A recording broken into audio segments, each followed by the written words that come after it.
Your outcomes in life are often a lagging measure of your habits. A lot of the time people talk about, I want to have more money, or I want to lose weight, or I want some kind of result. But the truth is, your bank account is a lagging measure of your financial habits. Your weight is a lagging measure of your eating habits. Your knowledge is a lagging measure of your learning and reading habits. We think the thing that needs to change is the bank account or the test score or the number on the scale, but actually the thing that needs to change are the habits that precede those outcomes.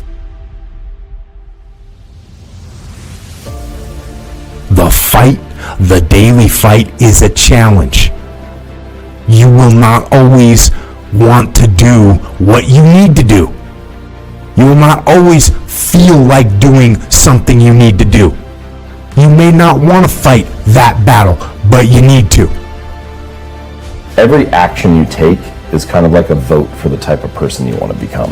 And if you can master the right actions, if you can master the right habits, then you can start to cast votes for this new identity, this desired person that you want to be. That's one of the reasons why small habits matter so much.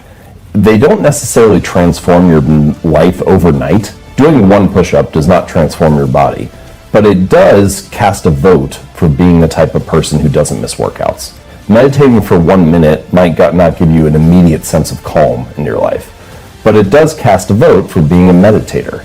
The real goal is not to run a marathon. The goal is to become a runner. The goal is not to write a book. The goal is to become a writer. True behavior change is really identity change, because once you've changed that internal story, it's way easier to show up each day. You're not even really motivating yourself that much to do it. You're just like, this is who I am now. Short-term thinking says, the donut tastes good, eat it. Short-term thinking says, one workout doesn't matter, I can skip it. Short-term thinking encourages you to make short-term emotional decisions that hurt you in the long run. And they definitely don't move you toward your overall strategic goals. The more short-term decisions you make, decisions that are based on that immediate gratification, decisions based on quick emotional satisfaction, the further from the path you will stray. Think strategic. Think long-term. Act strategic. Take action that improves your long-term position and moves you toward your long-term goals. Figure out where you want to go. Figure out who you want to be. Figure out what you are trying to do with your life. Write them down. What are you saving for? What are you working toward? What kind of physical condition do you want to be in? What kind of relationships do you want to have?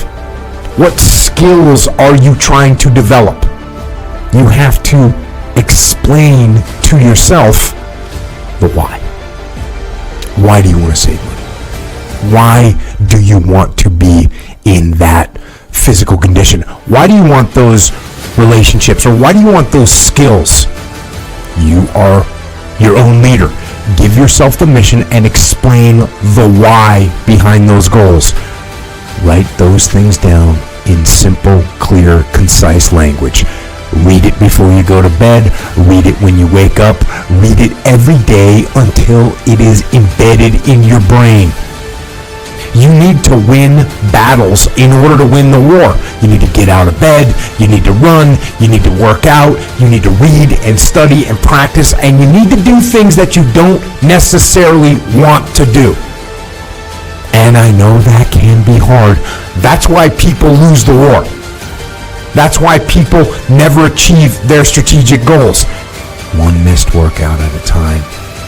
One donut bypasses security. And then another.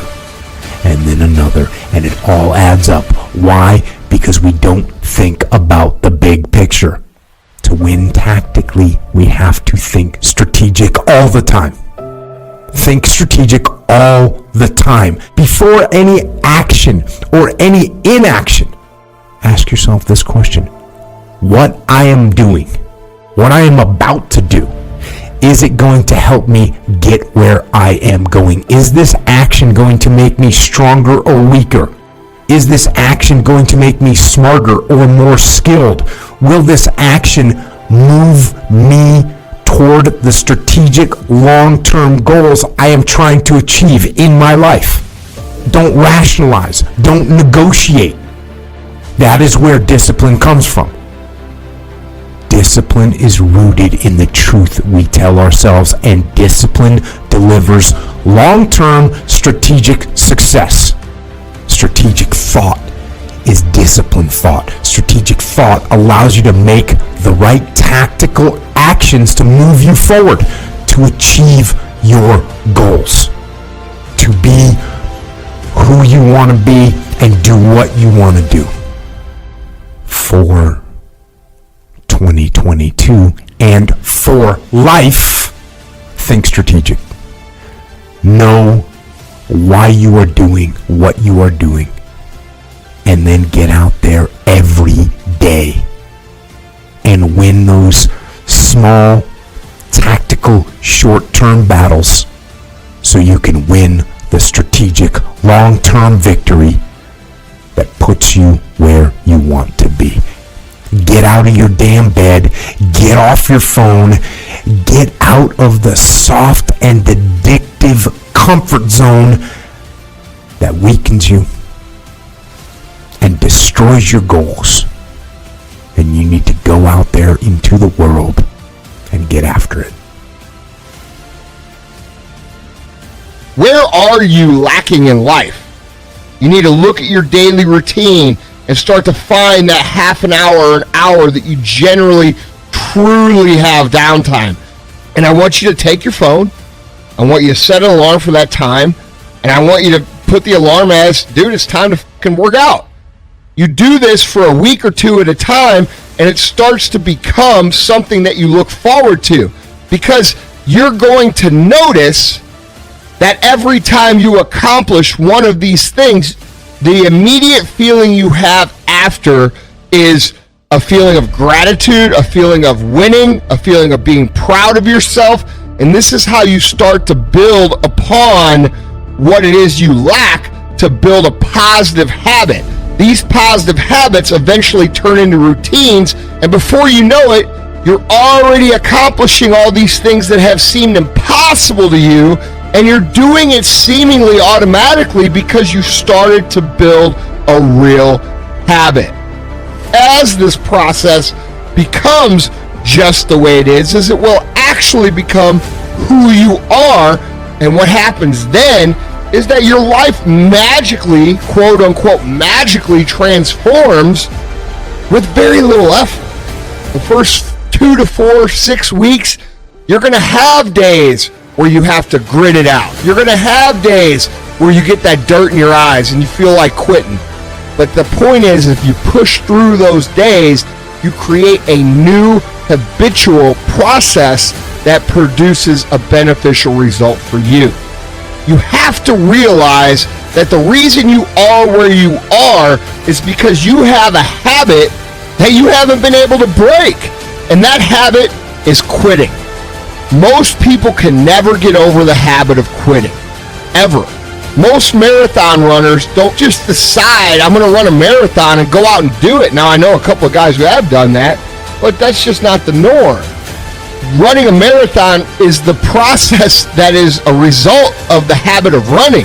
People who start running, they eventually, the first couple of weeks, they're like, this sucks. They stick with it, and they eventually start to form a habit that they continue to build upon. And this is the same in every single area of life, whether it be dieting, whether it be working out, whether it be maintaining healthy relationships, whether it be becoming financially successful. Consistency is always the key, and you have to put work into developing, and I mean conscious work, into developing your routine and habits. Because if you don't, it will always be a fight. It will always be a struggle, and that's not what we want to live like. And that starts by being conscious of how we create habits, being conscious of which habits we have, and being conscious of, implementing the habits we have in areas that were great into areas that we struggle. It's necessary for you to foster these habits in multiple areas of your life. That's the big kicker here. You can't just win in one area and then let the other area go. So instead of just having one area that you're good at, start working on all the areas and start implementing your systems, and watch these positive habits start forming and these skills beginning to cultivate. These things compound, they go together. When you realize you're spending your time in more productive ways, you start to notice when you're slacking off more. Being positive in one aspect of your life pushes you to cultivate those successes in other areas. And the ongoing goal is that you do become so well-rounded and so quote-unquote big that it's literally insulting for you to even consider giving up in any other area. Life is hard, guys. Any path you take that ends up with building yourself up is going to be hard. Quitting is easy. Lying in bed your whole life watching The Walking Dead is easy. But what are you getting out of that? That's not happiness to you. That's not happiness for anybody. There is no way around putting in the work. If you want to succeed in anything, you are going to have to work your ass off for a really long time. The reason why we go back to old habits is because our goals are too lofty. We're not achieving our goals fast enough. We're very impatient nowadays. We're not proud of ourselves for the small accomplishments. What we need is this monstrosity of a thing to happen and say, I did it. Nah. There's a process that you have to go through, and patience is the process. You have to learn, what do you want in your life?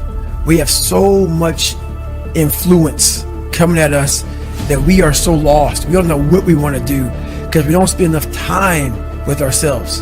And it's okay to sit in a room by yourself in a chair and just think about you, where I want to be, where do I see myself tomorrow, the next year from that. And it takes a lot of self-discipline.